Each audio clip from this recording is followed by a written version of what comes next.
Super Supportive by Sleyca. Chapter 59, Mother Part 1. The boy stood in front of a white door. He didn't know how long he'd been standing there, or where he'd come from, or what he was supposed to do next. His fingers hovered over the access panel without touching it. He watched them for a while. A dark silver ring etched with symbols appeared on the middle one.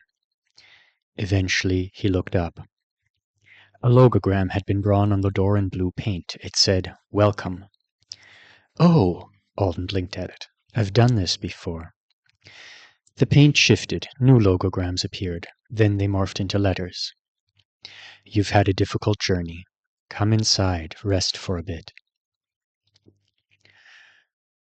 Alden pressed his hand to the access panel. The white door fractured into oddly shaped segments and slid into the walls. He stepped through the opening into a living room, not the one at the laboratory, or the one he shared with Aunt Connie, not the one from the apartment. His first one. It was the house in Nashville. Wheat-colored carpet was soft under his feet. He could hear the tick of the grandfather clock from the hall. A Douglas fir Christmas tree, too large for the space, blocked part of the television. The rainbow lights were set to blink. The presents were all wrapped in paper covered in either cartoonish dump trucks, bulldozers, or superhero sigils. "That's right," Alden thought, gazing at the gifts. "I had a pretty serious fascination with construction equipment for a while. Childhood passions were so bizarre. One day you loved backhoes and steamrollers more than anything, and then you suddenly just didn't." The house smelled like the tree, and orange cinnamon rolls. Never homemade, he remembered. Mom was always too busy for that. We did the kind that came out of a tube. He heard the creak of the oven door. "Have to wait a few minutes before you can smear the frosting on." That was the best job, so of course it was his. Footsteps on the linoleum, then the carpet right behind him. Alden didn't turn around. "I don't want to see her," he said. "Not like this, it's too real." There was a pause. "I wouldn't do that to you," an unfamiliar voice said. Alden looked. Behind him stood an Artonan woman. He had never seen her before, but she looked like a mix of a lot of people he did know. Pink eyes like Thenara, braided brown hair like Hannah and Kibby, brows set at an angle that made her look calm like Instructor Gwen Lore. She was only a little shorter than him. She held 2 steaming mugs. "Can I offer you some wevy?" he asked in a resigned voice. "Of course not, Alden. It's hot chocolate. You're new to me, but I can get at least that much right." He accepted a mug with a reindeer on it from her and stared down. The marshmallows were half melted, just like he preferred them. She walked over to the sofa, drinking from her own mug, and sat down. She patted the cushion beside her. Alden joined her. "I'm not dead," he noted, sipping his hot cocoa. "It was perfect. I'm really glad about that. You're the Artona 1 system?" "Sometimes. A part of it," she said. "The kernel." "You have a very different vibe from the Earth system," Alden noted. "It's young, and more rigid by design. My children prefer for me to be something more personal." She pointed at the television with one finger, and it clicked on. On the screen, Alden saw himself sitting on a foam mattress across from the white, featureless mannequin the Earth system had used to talk to him, when it was affixing his skill the first time around. "I am in close communication with it while I work on you. It has known you since the moment of your birth, while the two of us have only just met. It seems you have become an interesting existence over the past few months. You are quite complex for your species and your age." Something twinkled on the Christmas tree, and Alden glanced over to see an ornament that definitely hadn't been here when he was 6. It looked like Gorgon, if Gorgon had more than one face. He examined the tree closely and realized there were other significant things there. A small planet Earth perched on top in place of the star. The branches were draped in the iridescent indigo loops of his aureate instead of tinsel. One of the ornaments was the Riebit toy with the missing wing. "You have choices to make," the woman said. "Important ones, hard ones, irrevocable ones, several of them." "And then I can go home?" "You can go wherever you wish," she said. "My children tell me home is harder to find every time you change, but you can try." She pointed at the tree, and the aureate separated itself and drifted over to hover in front of him.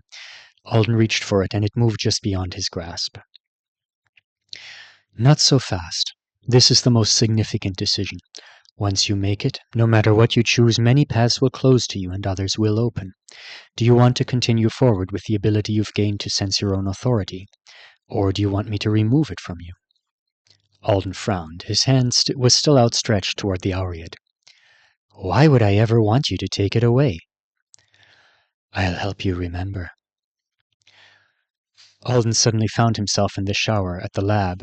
The hot water was beating down on him. He was leaning against the tiles. A few minutes before, he'd run out on his lesson with Kibby because he'd just begun to realize how much he loved magic. He'd just begun to understand how restrained he truly was by the gift the system had given him. Another memory. Another day. He was lying awake in the vault, unable to find the rest he needed because he was fighting against his own skill. His bound authority raged against the very shape of its own existence. His free authority scraped against it from the outside. It was maddening. It hurt. He couldn't make himself stop. He screwed his eyes shut. He screamed into the pillow. He ran across Moon Thagund with Kibby on his back. He felt no pain. Only he did. His affixation cracked. He wished it would disappear. He repaired it anyway. It cracked again. He patched it again. He knew he would die without. He knew Kibby would die without it. He was grateful for it. He hated it. He clung to it with everything he had, because it was the last thing he had. Pursuing anything more would be a cruel thing to do to yourself, said the young woman on the sofa beside Alden. He shook himself free of the memories. Joe said that to me, when I asked if I could learn to cast spells like wizards do. Orly Rodin. I have met him through other people's minds on occasion. Most of them had far less favorable opinions of him than you do. Alden laughed. I like him more than the average person does? You had low expectations for him, maybe because you're human. He exceeded them. I guess that's true. I understand that having an authority sense and being an avowed at the same time is hard in a lot of ways, said Alden. But it's not like I can't do it, right? I'll lose my ability to cast spells for a while after my authority is bound, but I can get stronger again and cast again, can't I? And then lose it all again. Yes, that's correct. And it's really helpful for actually using the skill. So much easier to understand and control than Joe's perception lessons. Eventually I'll get used to the bound authority, and it won't bother me so much. You won't ever get used to it. Alden let his hand fall away from the Aureate. How do you know? She slurped her hot chocolate loudly, like a kid. By its very nature, authority is that which rejects limitations on existence. The affixation is a profound limitation. You may come to accept it intellectually. You may even be able to appreciate what it does for you. But as a person who has come to know your own authority, the affixation will never be something you can ignore, and certainly won't be something you enjoy. There was a rustle of branches from the Christmas tree, and he suddenly found himself holding the many-faced Gorgon ornament in his free hand. There is a fascinating and noisy part of you that keeps informing me our comprehensions of this matter do not truly match. I could trick it or overwhelm it into silence, but I won't. Alden, of all the choices you will ever make, this is the one that interests me the most. I would like for you to be fully informed. Alden ran a thumb over the tips of the ornament's horns. The gremlin might be confused sometimes, but it did come in handy. You can just explain it to me in detail, he suggested. I think I will show you instead. It's a private matter, but I will excise the memory for you before I finish, if it becomes necessary. That was a little scary. The Earth system had been clear that unwanted mental modifications were a violation of terms and something it wouldn't do except in emergencies. This colonel of Artona 1 seemed a lot more willing and able to be creative. The sound of a large bell echoed from the television. Startled, Alden looked and saw the image of himself with the Earth system had been replaced. On the screen, tiered oval rings of wood benches looked down on an empty expanse of ground covered in a fine layer of pristine snow. Where is that? He asked. His breath fogged. The cold bit at him. He blinked in surprise, and an instant later, he found himself standing in a large group of Artonan kids, a few years younger than him. There were around 100 of them. They were wearing matching quilted purple coats, and they were all shivering as they watched adults in different versions of the knight's uniform pass by on their way to the small stadium area. Everyone was quiet. A man walked over to Alden and the kids. He had long purple-black hair pulled back at the temples with jeweled clips, and though his short sleeves left his forearms bare, he didn't seem at all bothered by the weather.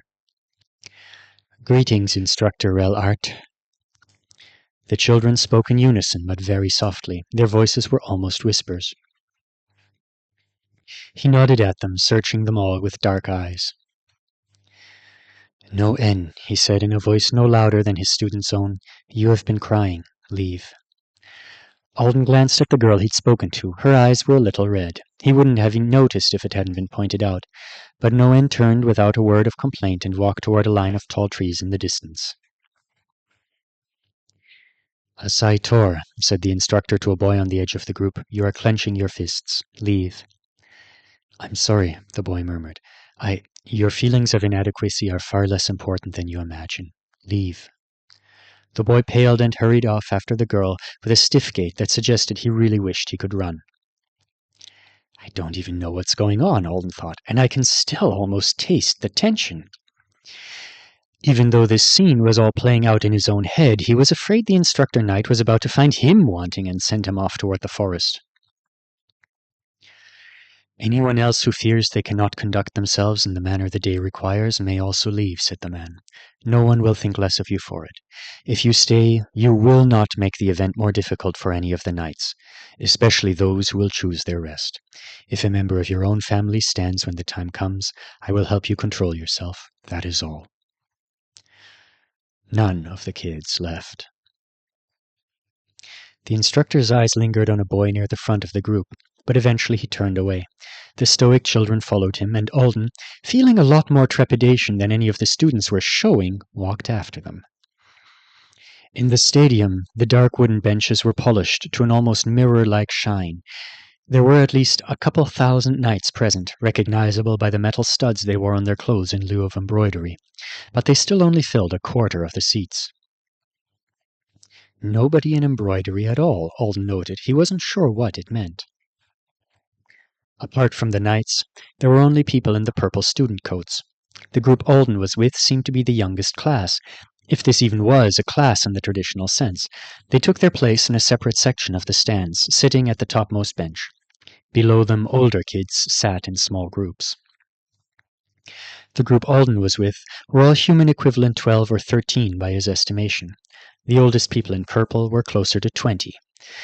There weren't as many of them, only a dozen. It seemed like class sizes reduced dramatically with age. Alden looked for a place to sit, and he realized there was a familiar face in the crowd.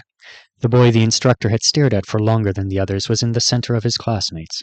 It was Stuart, but younger than when Alden had met him. An empty seat suddenly appeared right beside him. "Pretty sure that's not what happened in real life," Alden murmured, but he took the hint and claimed the spot for himself. The bell he'd heard on the television begun to toll. Nobody said a word. This setting, the dire warnings from the instructor, people going to their rest, this feels like a public execution. Not that I've ever been to one. Alden hoped he was wrong. Maybe he was. From what he knew about human history, public executions had often been celebratory, extravagant events, government-sponsored shows with cheering, jeering crowds ready to see someone suffering, because people could be monsters. Whatever this was, it was a lot more somber. The unseen bell tolled again. Someone sitting on the bottom level of seats stood and walked to the center of the snow-covered grounds. A single line of footprints was left in his wake. It was too far to see his face clearly, but Alden recognized him by his hair, a shade of purple so pale it was nearly white, the primary. When he reached the center of the field, he stopped. "Good morning," he said. The man's volume was ordinary, and yet it carried all the way to the stands where Alden sat beside his son. "I am honored to serve with you all, and to serve those of you who must leave us today. Thank you for helping us to hold on to the frayed strands of our unraveling universe. Please rise if you have chosen to make your final sacrifice for us." The bell sounded. People stood. Alden counted 11 of them. It was so quiet, he could hear the whisper of the light snowfall. Beside him, Stuart had stopped breathing. He looked down at the boy and saw his eyes fixed, unblinking, on a girl who couldn't have been that much older than Alden was now. As young as 18, or 19 maybe, even though she was in the full night uniform instead of the quilted coat. Her short-cropped hair was almost as white as the primary's. She was standing a few dozen yards to the right and below them, and as the bell rang again, and the standing people began to walk down to join the primary on the field, she glanced over her shoulder to look at Stuart just once. It was the briefest exchange. She had dark circles under her eyes and a heartbreakingly wounded expression on her face. Stuart made a small sound in the back of his throat. "Don't you dare," a voice whispered in Alden's ear. "Don't you dare make her feel guilty." Stuart flinched. He stopped breathing again. Alden saw the instructor for the class moving his mouth without making a sound. He thought the man was still magically whispering in Stuart's ear, but it must have been something Alden didn't need to hear. "I don't think I needed to hear any of this," he thought as he watched 11 people walk across the snow. "I don't think I need to see any of this. I think whatever this day was, it belonged to them. It was never meant for me." The girl who looked like the primary was not the youngest. There was a boy around her age, too. The others were all older, though none of them were visibly old. Nobody in the crowd was. Alden assumed the knights probably all had access to healers capable of rejuvenation. If the Velras could manage it on Earth, there was no way incredibly important Artonans couldn't. The 11 stood in a line before the primary. He approached the first woman and held her hands in both of his. "My N," he said in a steady voice that reminded Alden of how the man's sister had been speaking to him just a short while ago. "How much you have given us. You have earned your rest. Thank you for your service." She fell to the ground, dead. There was not a single mark on her. The primary went down the line one by one. Alden would have been thrown out of the stadium by the instructor if he were really present. He managed not to make a sound or flee, but he couldn't stop himself from clenching his fists and looking away each time one of them fell. It was so quiet, and that made it so much worse. "Sina Art," said the primary, holding the pale-haired girl's hands, "you have shone so brightly for us." Was there something different in his voice? Maybe. If there was, surely it was so well hidden that nobody could fault him for it. Alden wanted to reach over and slap a hand over younger Stuart's eyes, just like he'd done that day by the lake with the Mishnin. "You have earned your rest. Thank you for your service." When the last person had fallen, the primary turned and walked away. The ground of the stadium shifted, and tree roots slowly broke through the snow. Over the course of the next half hour, they pulled the bodies into the soil. Alden watched Stuart watch it happen. The other boy never let himself blink. At last, as the class stirred around them and started to leave, Alden spoke. "The knights aren't wizards." The Artonan woman appeared at the other side of Stuart like she'd been there all along. "You finally noticed." "I haven't had much experience with them, you know. I've only met 2 in real life, and they weren't showing off their magic all that much at the time." "They are wizards, very dedicated ones, usually. Most of them consider the lifelong development of their magical knowledge to be part of their obligations, though it's not technically part of their oath." "Right. Stuart's going to college. I should have said, they're not just wizards." "No, they're not." Stuart still wasn't blinking. He wasn't moving to follow the other kids out of the stadium. Alden could see the metal rings around his irises very clearly. The primary and the quaternary weren't carrying tablets that night at the party, and they didn't have glasses or eye rings or any of the other things I've seen Artonans use to access the system. No. The primary just spoke to the Artona 3 contract directly when he wanted to.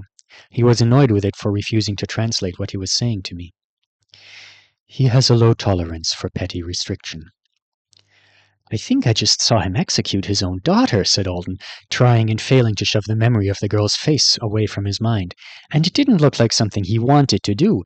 I doubt he has tolerance for petty anything." "Sina Art," she said. Yes, she was one of his daughters. Very talented. It's not fair to call it an execution. What was it then? An honorable release from something she could no longer bear. An escape that freed her from pain and allowed her to still be of service to those she loved. The remnants of her authority are gathered here, woven into the ground beneath us and the forest around us. Old magic. They become part of a ward against chaos. Alden stared down at the dark patches in the snow where the bodies had disappeared. An escape from her affixation. The woman nodded. She was an avowed, Alden said. All the knights are. They don't have the tech to connect to you because they don't need it. They must have system interfaces like I do. And the primary, whatever he did just now to release those people, was magic. But I didn't see anything that looked like him casting a spell. It was instantaneous. He was using a skill. Between them, Kid Stewart suddenly slumped forward over his knees. His whole body started shaking.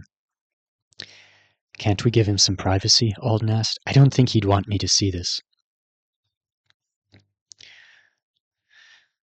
An instant later, he was back on the sofa in his old living room. His mug was in his hand. The television screen showed Kibby, her expression focused as she lit the promise sticks on top of Alden's birthday 7-layer dip. You're not quite correct, the woman said. Though both have their power bound into skills, knights aren't avowed. Just as avowed aren't knights. As an avowed, you have very little choice when it came to having your authority bound. No choice, Alden said. She considered him. Almost no choice, she amended. You may find it comforting to know that if you were given another option on that day and granted full knowledge of what avowed are in truth, you would still have chosen to accept the contract. You wanted access to magic for your own reasons. There was no other way for you to have it, and there never would have been. At that point, the chances of you somehow awakening to the authority you possessed and learning to use it on your own were so infinitesimal that even this didn't object to the deal. The many-faced Gorgon twinkled again on the tree. That doesn't make it right. She shrugged. Right and wrong in the purely moral sense you mean now aren't mine to manage. And if they were, nobody of any species would enjoy my management. My morality would be based on a vastly more elaborate thought process than any organic mind is capable of. Alden sighed. He ate a few of the half-melted marshmallows off the top of the cocoa, and more appeared to replace them. Finally he said, So, the point of that field trip, it was to drive home the fact that feeling your bound authority the way the knights do isn't something to take lightly? Correct. Alden's Auread was still drifting around overhead, just out of reach. If you can take away my ability to feel it, why don't you just do that for them? The sense is still very new for you, she said. Even then, you're almost too far along for me to erase it, without erasing too much of you along with it. As it is, it will be an expensive procedure for both of us, but my Alice asked me to pay you special attention, and she has earned a favor or two. My Alice. She was trying to get you to help me when she said that stuff to me right before I teleported? I don't have access to her right now, but searching through your memory of her, I am sure she only hoped I would expand a little more energy than you are owed in order to facilitate the teleportation ritual she used, which I did. But she didn't realize you were in the process of making yourself so unique. If she had known, she would have wanted me to spare a bit more of my efforts for you. So I shall. How many knights choose to be... No, I guess that doesn't matter. You're playing around inside my existence now, aren't you? Can you tell if I'm not going to be able to stand it over the long term? Oh, she looked delighted. Earth was wrong about you. That's rare. Alden frowned at her. It said you wouldn't ask for my advice. It said you would feel overly directed, deprived of individualism, and less satisfied with your decisions if I made recommendations. That doesn't sound like me at all. Was I really like that? I've made a lot of life-or-death decisions for myself with zero help since Earth last talked to me, Alden said. They're not fun. I promise I'm not going to feel deprived of individualism if you tell me what choice is going to keep me sane. If you want the highest chance of survival, job satisfaction, and overall future happiness, you should give up your authority sense, she said promptly. The aria disappeared. However, when I rewrite you, some other things will go with it. Ornaments began to disappear from the tree. The planet Kimnor, A glass orb that contained the green-white flash of the lab exploding, a promise stick lit and glowing like a candle among the branches. Alden's breath caught. He looked back at the television. Kibby was gone. "No," he said. "You will not feel sorrow because you will not miss her. It's not even like amnesia. It would have been far more thorough than that. But it won't hurt, and you won't feel the pain of your bound authority in the future. And your life will be much simpler and more pleasant moving forward." "You're talking about making me a different person." "You will be a different person after your upcoming affixation anyway. I am not offering you a choice. I am offering you a choice about which different person you want to live as. It's not something I will ever be able to do for you again in the future." "It's not even a choice." "I let you argue this point earlier, but here I will disagree with you. This is a moment in which you choose. You have bought this option for yourself through actions that endeared you to my Alice. I have done my best to show you the gravity of your decision. Don't pretend that your hand is being forced in order to distance yourself from the responsibility." Alden made himself calm down. He tried to think about it, really, what it would be like to just go back to who he had been, a little stronger maybe, with his skill feeling like nothing but a gift. He could see how it would make him happy, but... "I'm not going to choose to rewind to a different version of myself without my memories of the past half a year." "You could, though." He stared at the television screen. It was blank now, but he almost thought he could see through it to that moment when the last trace of the bodies were dragged beneath the snow. "Yes," he said finally, "I could. But I don't want to." Something liquid, soft, and familiar settled against his left wrist, and he looked down to see the hour he had wrapped there like a bracelet. It felt just as comforting and essential to him as it ever had since he'd finished bonding with it. He considered it for a while, then turned back to the woman on the sofa. "I don't have to join the Knights of the Mother Planet now, do I? You were just using them as an example of people with skills and wizardry, right? It's not the only option." "You don't like them?" she asked with a pout in her voice. "They keep the universe in one piece. You have wondered before why even the highest-ranking humans are called so infrequently for combat assignments. It's partly because the knights are the more qualified, and therefore the preferred first line of defense. Without them, the triplanets would be using the supply of Avowed very differently. Even the factions that fear you would not be designing so many charming little nothing talents for you, or wasting your skills on serving drinks, and you would live, if you lived at all, in a significantly darker world." Alden cleared his throat. "It's not that I dislike the knights. Conceptually, they're awesome. Now that I know what they're doing, I think they're probably some of the best people I've ever heard of. Alice Art is using her skill to single-handedly terraform the chaos away from a planet-sized moon. I could fanboy over that like Kibby, but I just watched a man mercy kill his own daughter, while his son looked on in ritual silence." Several of his sons and daughters were there. "Right," said Alden. "So, on an intensity scale of 1 to 100, that was at least 99.9. And I can't handle that right now. I am really tired. I want an intensity level of, like, 4, at least for the next year or two. I want to go to high school, maybe join a club, a boring club, a book club, not an alien demon fighting club." She raised an eyebrow at him, and then stared pointedly at the Aureid. "Intensity level 4? "Yes," he said seriously. She grinned. "Don't worry about it. The Knights of the Mother Planet aren't currently recruiting humans into their ranks." For some reason, Alden felt like she was lying. "Why would I lie? The idea hasn't even crossed their minds.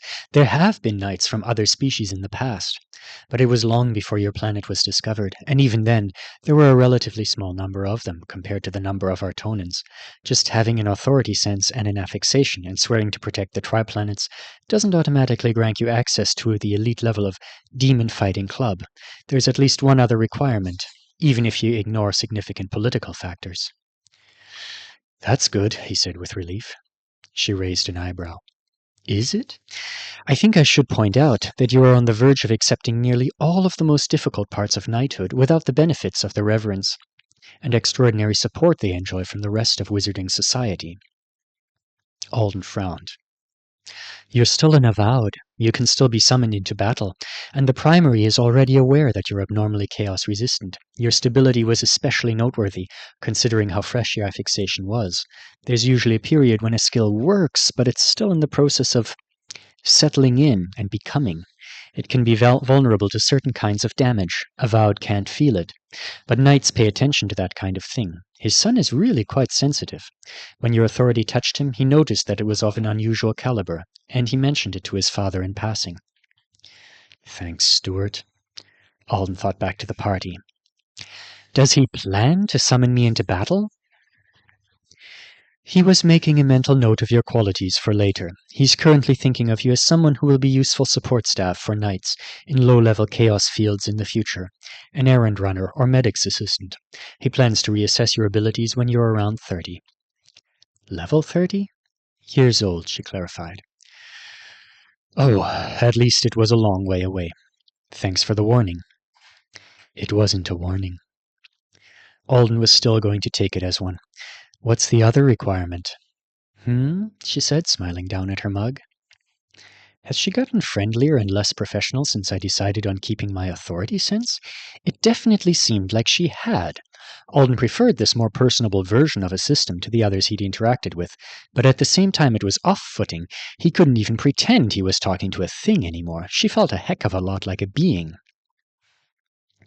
The other requirement, he said. For being a knight, you said there was political stuff, but also one other requirement. I'd like to know what it is, so I can avoid ever meeting it. Oh, that. They're wizards, sacrificing massive amounts of authority, their lives, and enduring sometimes torturous pain for the sake of others. It's not like they're going to go through all of that only to take a bunch of dumb little skills that let them arrange flowers or shoot fireballs or fluff pillows. They can do that nonsense with a spell and a bit more time and effort. And spreading your authority over 50 different itty-bitty talents isn't how you slice something the size of a moon in half, you know? I heard it was an 11th of a moon. Fagund is a very big moon. She stretched her legs out in front of her and wiggled her toes at him.